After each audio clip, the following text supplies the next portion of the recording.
Au cours de sa 4e conférence, Sigmund Freud soutient que les souffrances des patients trouvent souvent leur origine dans des perturbations de nature sexuelle.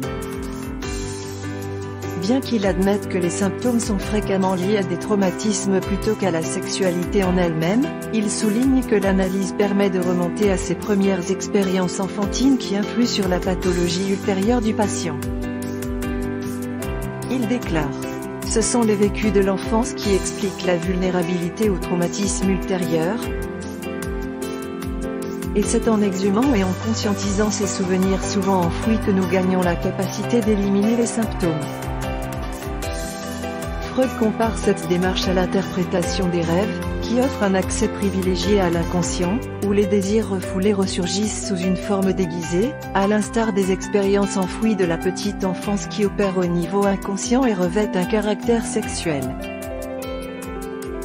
Freud s'apprête à exposer sa théorie des pulsions sexuelles infantiles, anticipant la résistance de son auditoire.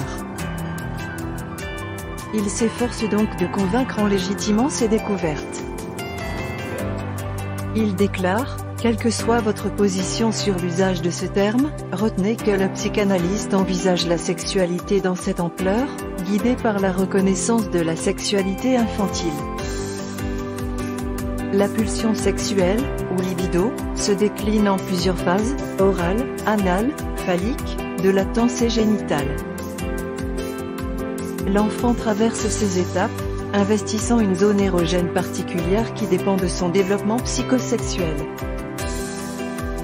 Selon Freud, les névroses seraient le résultat d'un dysfonctionnement survenu lors du développement de la fonction sexuelle, qui pourrait être bloqué ou entravé à un stade donné. Ces pulsions partielles, centrées sur certaines zones érogènes, se consolideraient à la puberté, la zone génitale prenant alors le dessus, ce qui, selon Freud, subordonne toute la vie sexuelle à la fonction de reproduction. C'est l'occasion pour Freud de présenter la théorie du complexe d'Oedipe, décrivant comment les premières relations affectives de l'enfant avec ses parents le préparent à sa vie adulte.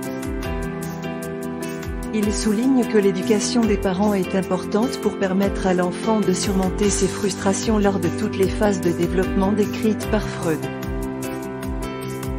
Freud conclut cette conférence en affirmant que le travail psychanalytique est la poursuite d'une éducation visant au surmontement des restes d'enfance.